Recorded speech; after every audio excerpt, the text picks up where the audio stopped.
Oh, Lorraine, for God's sake, grow up. Oh, what did you wear? What lipstick did you wear, Lorraine, for that bottom lip that's still out about Brexit? Did you wear shocking pink because you're so shocked at the travel arrangements? Do grow up, woman. Lorraine Kelly has infuriated Brexiteers, but also Jewish folk, for this interview where she compared the experiences that she feels as a Remainer having to line up in airports with what the Nazis described as people who were subhuman. Watch. We nearly missed our flight because we had all this, and it's this kind of segregation, and you feel like some kind of like Untermenschen. Absolutely heartbreaking. I still don't understand. I'm trying to get over it, and we're trying to sort of all try to work this out. But this is awful. It's absolutely awful, and it's yet another layer. All this nonsense about taking back control, and it's all going to be much easier. And here we are. It's going to cost people more money to go on their holidays, and it's also. I mean, I don't know if you've been away just now, but the last time I flew to Spain, the queues were absolutely horrific. We nearly missed our plane, and everybody was going crazy. Just the queues in the passport, the passport queues to get out. My wife and kids both have German passports, which means when we arrive in the EU, they get to skip on the short queue, and I have to wait behind. Like as the shamed Brit in the long queue. But I mean, Lorraine, this was a sort of integral part of leaving. That you can't leave the EU and expect that everything's going to be the same as it was. And a majority of people did vote for this, so maybe we just kind of need to suck it up. They didn't know. They didn't know when they voted. They were, as we know, I mean, we've gone over this many times, that people were lied to, people weren't given the facts, the people on the other side should have actually made better arguments and all the rest of it, and that's kind of going. What is encouraging is that maybe they might be able to do something about it, just to kind of get round it a little bit. Because, I'm fed up of going away to Europe and kind of apologising, even just like you feel embarrassed. I went to, recently, the most recent time I've been away was, I went to the Scotland game, Scotland against Germany, which was brilliant, Hugo. It was brilliant until the football started. It was amazing. but coming back, it was lovely. Coming back, though, again, we nearly missed our flight because we had all this, and it's this kind of segregation, and you feel like some kind of like Untermenschen, that you're standing in this other queue for ages, and then you have to go up to a different place to get your passport looked at and all the rest of it, and it's just awful, and it's going backwards. So hopefully we might be able to actually do something about it, because maybe these rules aren't written in stone like we thought they were, and maybe there's a way around this. And if there's a degree of willingness, which I think there probably is on behalf of this government, I hope, that we might be able to sort that out, and we might actually start getting kids back here that want to do some work, and we welcome them. We nearly missed it.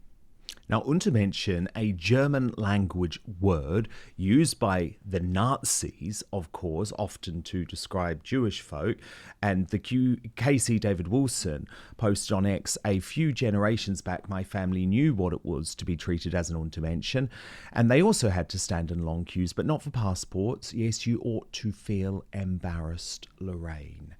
June Slater, as a Brexiteer, I can only imagine that your rage was off the scale watching this.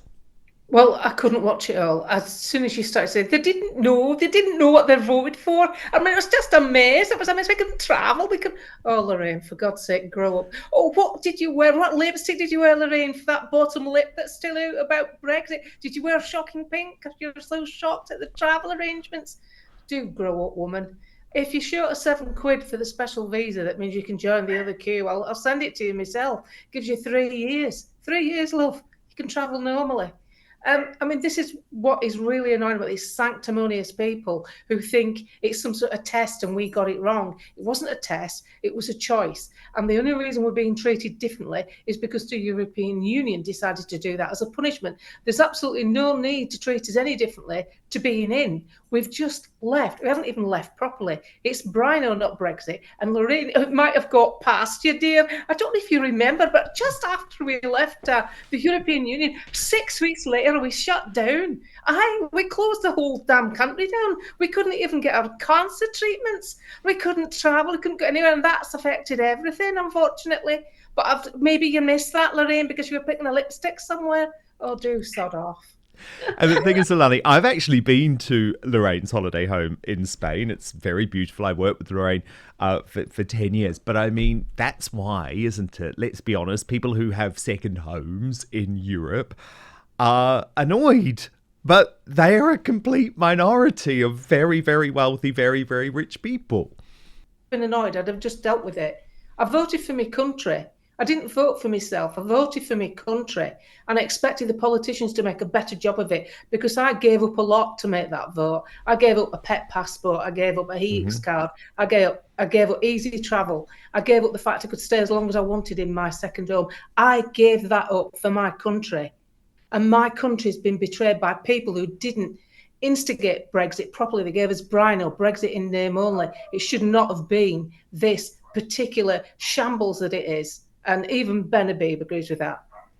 Yes. Dan, Yes, I mean, I just went to Spain. I went to Spain and it was fine. It was just a little bit longer than normal. I mean, that just reeks of self-entitlement. That's all. It reeks of self-entitlement. This is a woman used to just flowing through queues, doesn't have to wait for anything, VIP line for this, VIP section for this, you know, just breezes on through. So people have to wait in line. I mean, if you try getting through LAX airport, Los Angeles, it is a nightmare. You could wait 2 hours. And quite honestly, by the time you get through, your luggage isn't even there anyway. Your bags aren't even out on the machine. So what does it matter if you're in the queue for an extra 10 minutes? Because that's all it was. It wasn't that long. I just breezed on through afterwards, just stood in line for a minute. Like, you know, most normal people are used to staying in a bit of a line. So to me, it's just a load of self-entitlement, and it's like, and this whole thing about it costing £7 for a 3-year visa waiver to get to Europe. Do you know what it costs to drive into London? £12.50 a day. So what, you're really going to moan about £7 to go to Europe for 3 years? It's nonsense. It's absolutely nonsense.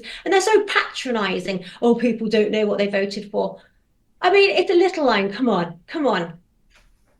And as Sophie Corcoran wrote on X, this right here demonstrates the difference between Remainers and Brexiteers. Brexit voters were worried about low wages, mass immigration and a lack of democracy. Remainers were rich people who thought they were too good to queue at an airport. Well, indeed. But, Britain was never in Schengen. It came in 1985 and only 6 countries joined it. So we were never in Schengen. Please tell me, when you get off your ski flight and you end up at Innsbruck Airport or Salzburg Airport, you did not just walk through. You had to show your passport. All right, they didn't stamp it like they used to, but we were never in Schengen. We never actually entered it. And this is what gets me. This is all hype. This is all bad behaviour from the EU as part of our punishment. Half the reason they won't help us with the channel crossings, they use us as their Rwanda. They won't help us because it's punishment. Because we were the second largest donator after Germany. And this is so sclerotic, this organisation, the European Union. They've managed to cripple Germany's economy. I mean, you can't get much more ferocious than that in failure, can you? Than crippling Germany. And they're still in. So when anybody turns around to you and says, oh, well, you look at the state of the country, please remember, we shut down. That's the reason for the state of the country. And the government spent like an amoebic lottery winner. They just blew money for England. It's got nothing to do with Brexit. And unfortunately, if the European Union can cripple Germany, they're capable of crippling anybody. Indeed. Half the states that are in there, France is only kept afloat because of its emphatic enforcement of making the colonial debt be paid back by African nations. It would be viewed as a third world economy if it didn't make Africa pay its colonial debt back. So forget France. So Germany's ruined, Greece's skin, Italy's skin, Portugal's skin, Spain's skin. Where's the wonderful European Union? It doesn't even really exist. It's a Ponzi scheme. It's a second layer of government. And we don't want to be part of it. No, couldn't agree more. First, though, what's so important about being independent is that I only tell you about products that I use. And one of them, every day, is Verso. I started it as I entered my 40s and realized that I wanted to stay healthy. And after being pretty stressed over a year, I wanted to be fit, I wanted to be sharp, I wanted to sleep really well, and I was looking for something that would enhance what I was already doing. And that's what's so brilliant about Verso, because scientists like David Sinclair have actually proven that we can now help to reverse aging with interventions that go beyond healthy habits. So I was looking for that sort of product, but also one that was backed up by really solid scientific evidence.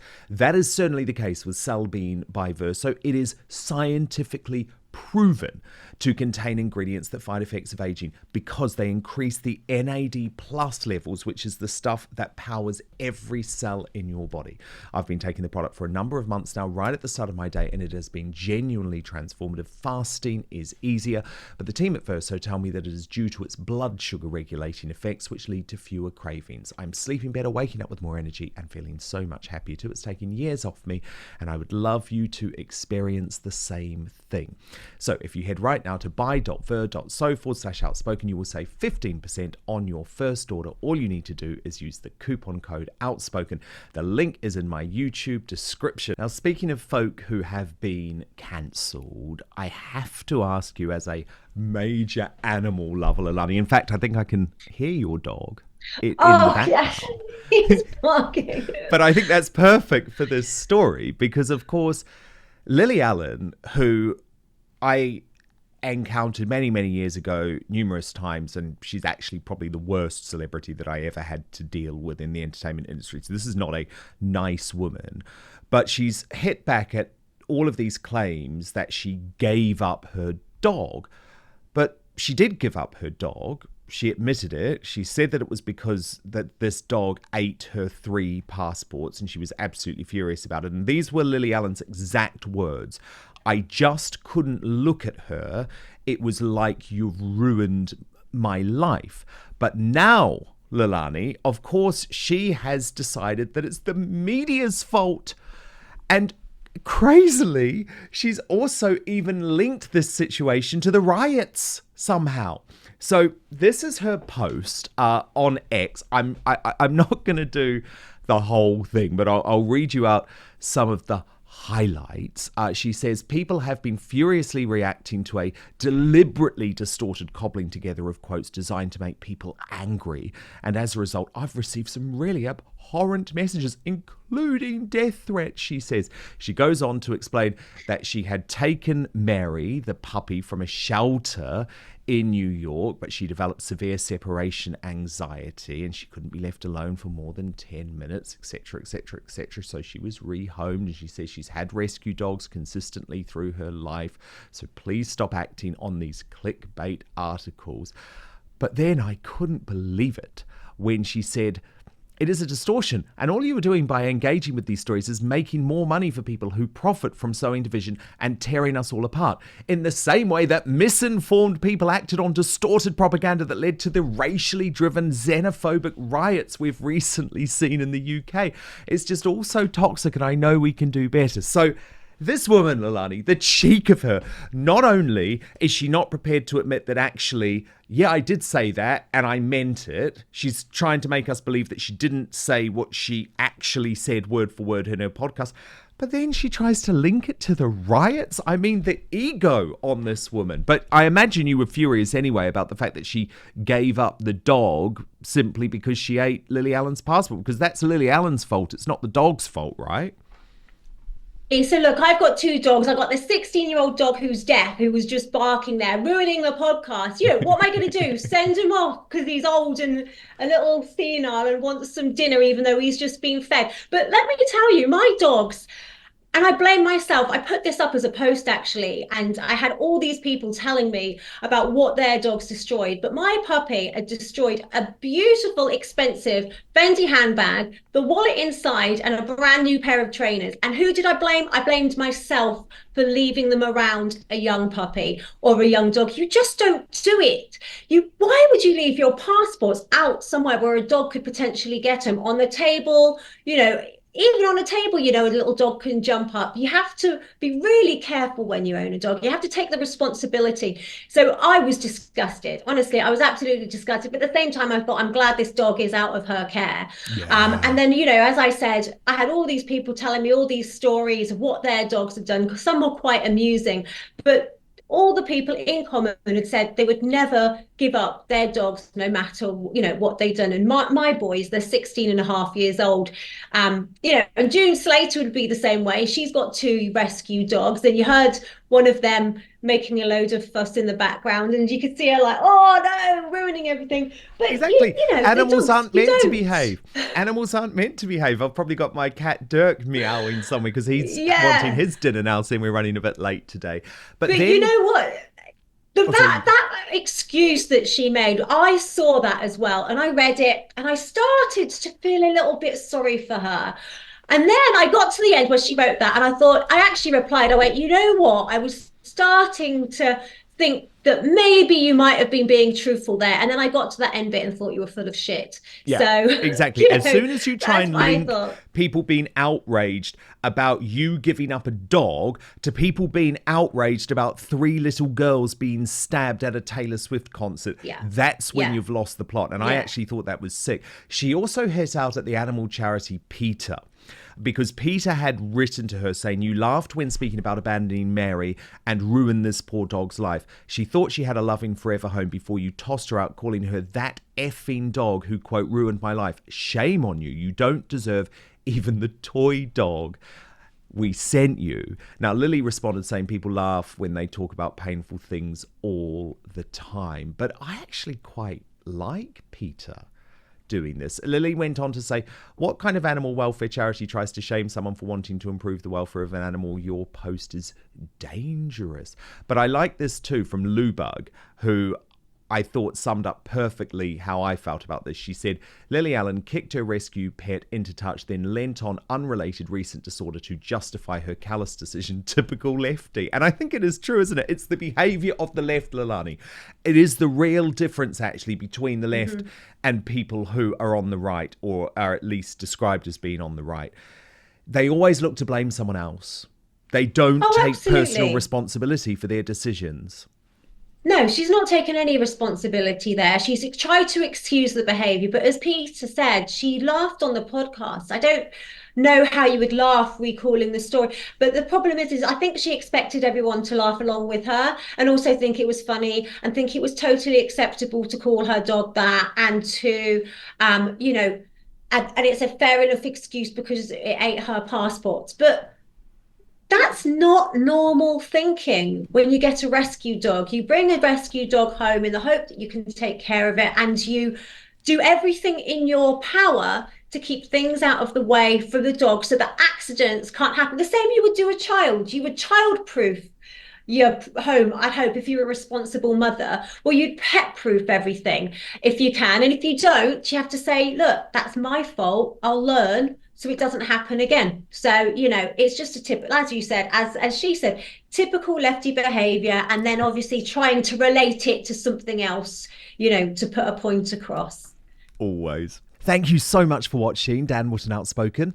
Please do subscribe if you want lots more clips and interviews like that. Plus, if you want to watch our totally uncensored after show, then visit www.outspoken.live.